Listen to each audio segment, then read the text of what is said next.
Okay, ladies and gentlemen, so I have this new mouthpiece here. I got this from Roberto's Winds in New York City. I used to go there a lot when I was out of New York. So I got this in a box here from Japan via Roberto's Winds. So let's open this thing up and see what we got.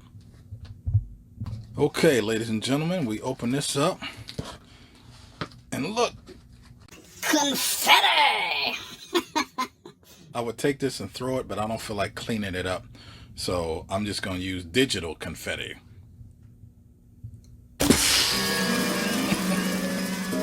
Alright, so I've never seen this before. But here I have my Woodstone original mouthpiece, all handmade. This is the Ishimori Woodstone Super Custom Traditional Jazz Tenor Saxophone Mouthpiece 7 facing, or 7 tip opening, I should say. All right, so here we go.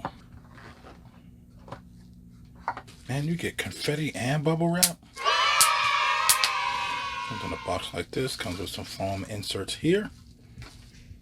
And this is what it looks like. Steel ebonite Woodstone Super Custom Traditional Jazz, made in Japan. Over here we have 7. Have this fancy engraving down here. You have Woodstone wind instruments. Shinjuku.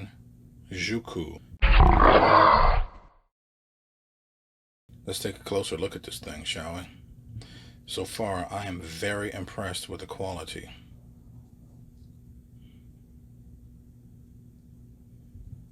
So I'm taking a look at the table here. That looks really flat. These rails are kind of medium. The tip looks very even. The rails look very even. We have this unusual baffle. I don't have anything quite like this in my arsenal of mouthpieces. So I'm interested to see how that's going to affect the sound. This inside wall here looks flat / concave. It looks like it opens up a little bit. This is a feature that's definitely auto-linkish. Try not to get that shadow in there. All right, let's take a look at it from this angle here. You can see that's very, very circular. If I had to take a guess, I'm going to say this is a medium chamber mouthpiece, but I didn't see anything in the description. And also with this facing curve here, I didn't see anything in the description. I really do wish mouthpiece makers would go into a type of unified description of the facing curve. That helps us as a consumer out a lot. Yeah, you can get a really good angle right here looking at that inside wall. Let's take a look at this chin area or window. You see it's very round, and if I hold it this way, you can see it's kind of thin there. Okay, so it's pretty lightweight here. This is steel ebonite. I'm going to look up steel ebonite to see how that's different from regular ebonite. And let's play this thing and see what we got. And I'm also using my Silverstein ligature. I have this silver neck here. All right, so here we go.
in a different room just so you can get a different idea of what it sounds like. You're not just hearing the room itself.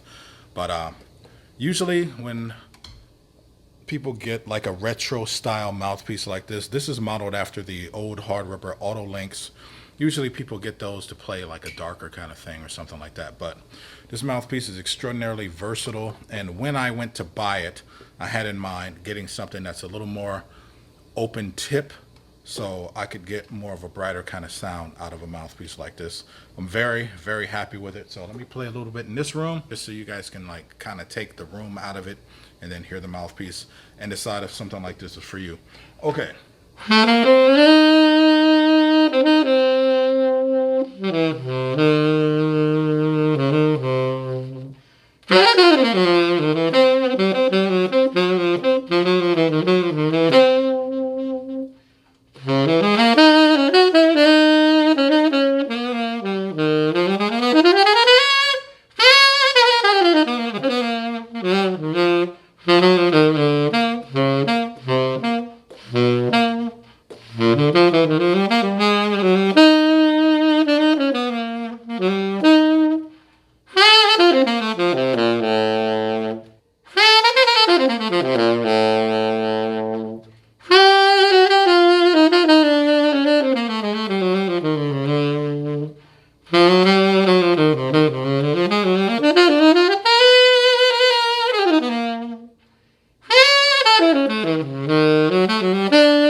Okay, so this is the final place I'm going to test this. This is a more closed room. I'm going to play this in more of a dark kind of feel just to try and hit like all the marks that I've been able to play this mouthpiece.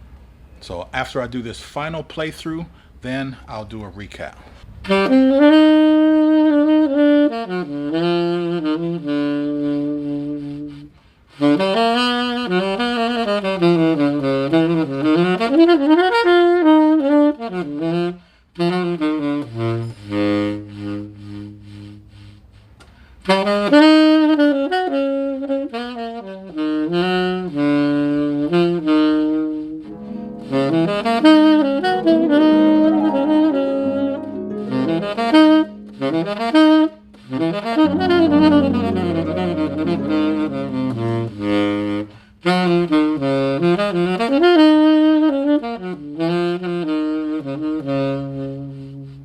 Okay, first of all, this mouthpiece is phenomenal. It is definitely one of my absolute favorites that I have ever played.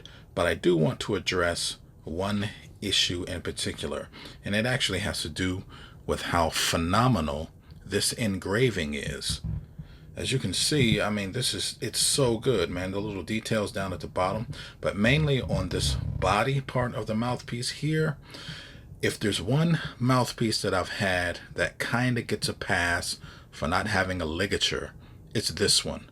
And the reason why is because you don't really want to cover this up. Now, I would love if this mouthpiece actually had that slotted ligature type of thing to it, so that way this would always be exposed and you'd get a good look at it. But another issue, and you can tell if I zoom in just a little bit right there,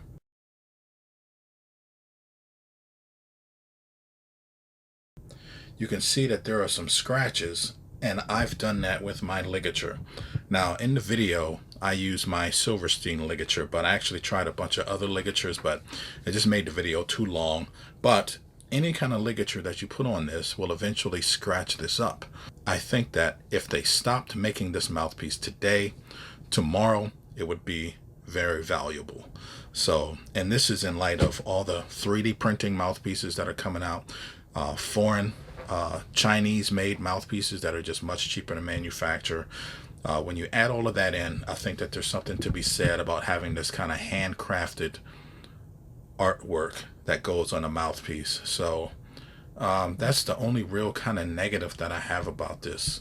It's got a real wolf in sheep's clothing, Dr. Jekyll and Mr. Hyde, Hawk banner thing going on. I really like that I can play this mouthpiece in kind of whatever I want, whether it be a bright or dark thing. So I'll probably find a way to get another one, but I'll probably get a 6-star, and then I'll just shelf this one, put it in the vault, and have it up there with some of my collector items that I've bought. So if not, then I'm going to start working on playing this mouthpiece a lot more. It's going into my top tier mouthpieces. So, all right, that's all I got for you. See ya.